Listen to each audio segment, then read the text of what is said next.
Magandang gabi mga kababayan. Welcome back to our channel, kung saan tinatalakay natin ang pinakabago at pinakaimportanteng balita tungkol sa modernisasyon ng ating sandatahang lakas. Ngayong araw, may isa na namang makasaysayang development sa sektor ng depensa ng bansa, ang pag-order ng Department of National Defense ng 10 units ng locally developed Buhawi Remote Controlled Weapons System o RCWS para sa Philippine Navy.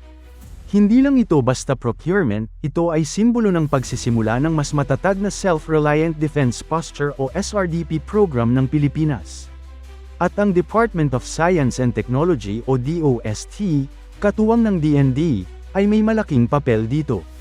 Kaya kung interesado ka sa mga local defense technology, naval modernization, at future ng ating defense industry, tutok lang hanggang dulo ng video na ito.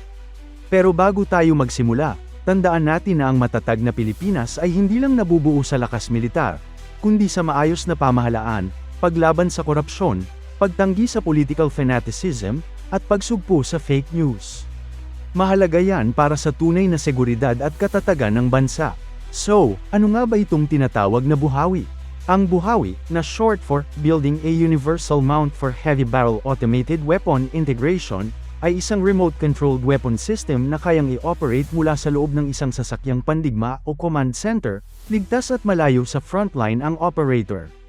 Ang ibig sabihin nito, hindi na kailangang lumabas o sumilip sa labas ng gunner's hatch para lang makaputok, mas ligtas, mas epektibo, at mas modernong paraan ng pakikipaglaban.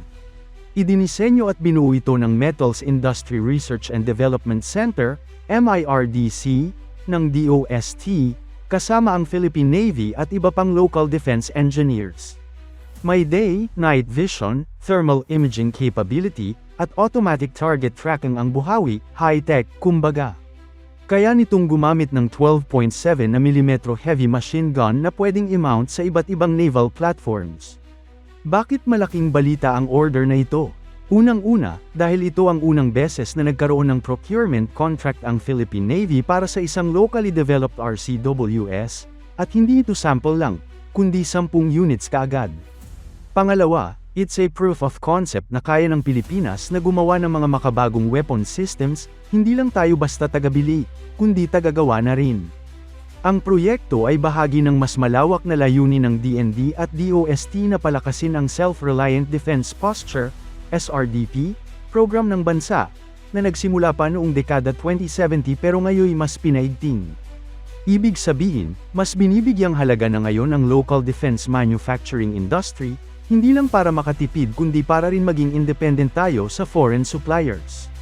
Ang Buhawi ay may stabilized turret system na kayang umangkop sa paggalaw ng barko habang nag-ooperate. Mayroon itong fire control system na nag-a-analyze ng data mula sa sensors para matiyak ang accuracy ng bawat putok.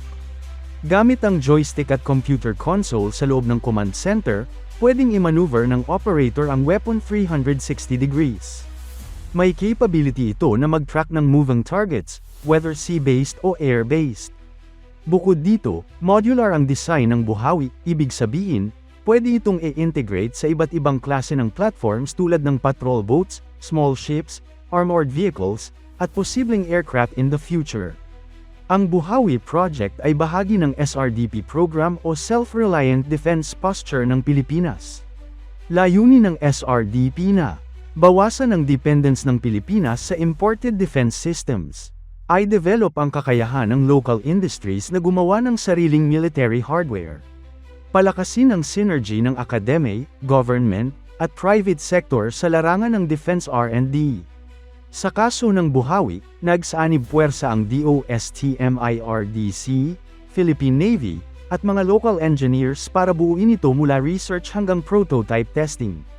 Nagbigay ng pondo ang DOST para sa research and design phase, habang ang DND at AFP ang nagbigay ng operational feedback at testing environment.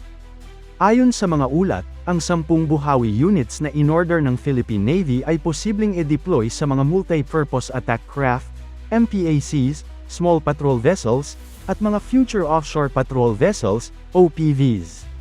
Ito ang mga klase ng barko na pang-coastal at pang-patrol missions, swak na swak sa capabilities ng Buhawi na good for anti-terrorism, anti-smuggling, at maritime interdiction operations. Hindi pa ito i-install sa mga malalaking frigates gaya ng Jose Rizal class, pero malaking hakbang pa rin ito para sa Navy modernization, lalo na sa mga asymmetric warfare scenarios. Bagamat walang eksaktong halaga na ibinunyag ang DND, inaasahang mas mura ito kumpara sa imported RCWS systems na umaabot sa 20 million pesos hanggang 40 million pesos kada unit. Dahil local ang paggawa, mas kontrolado ang gastos, mas mabilis ang maintenance at logistics, at higit sa lahat, na-stimulate ang local economy at innovation. Ang totoo niyan, ang success ng Buhawi Project ay nagbubukas ng pinto para sa mas marami pang local defense tech projects, gaya ng unmanned aerial systems, AI-powered surveillance systems, at cyber defense tools. Hindi ito magiging posible kung hindi dahil sa matatag na partnership ng DOST at DND. Ang DOST, sa pamamagitan ng kanilang MIRDC at iba pang agencies, ay nagpo-provide ng research funding, technical support, at innovation platform para sa mga military-related technologies.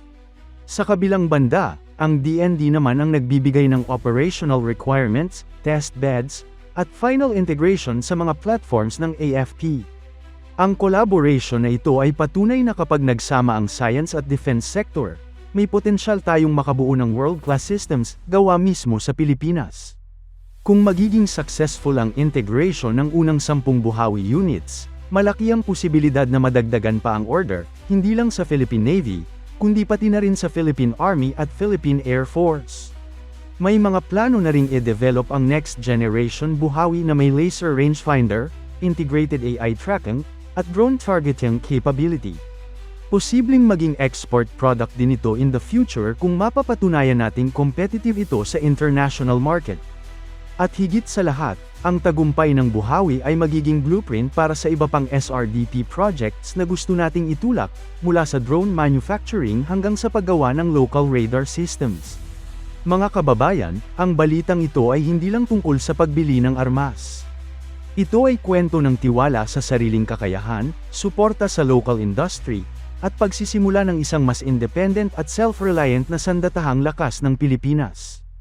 Ang Buhawi ay simbolo ng bagong yugto, kung saan hindi lang tayo tagasunod, kundi game changer na rin sa sarili nating paraan. Kaya suportahan natin ang mga proyektong tulad nito. Share mo ang video na ito kung proud ka sa local defense industry natin. Huwag kalimutan mag-like, mag-subscribe, at i-hit ang notification bell para sa iba pang updates tungkol sa makabagong sandatahang lakas ng Pilipinas. Maraming salamat sa panonood, hanggang sa susunod, mabuhay ang Pilipinas! Magandang gabi mga kababayan, welcome back to our channel, kung saan tinatalakay natin ang pinakabago at pinakaimportanteng balita tungkol sa modernisasyon ng ating sandatahang lakas. Ngayong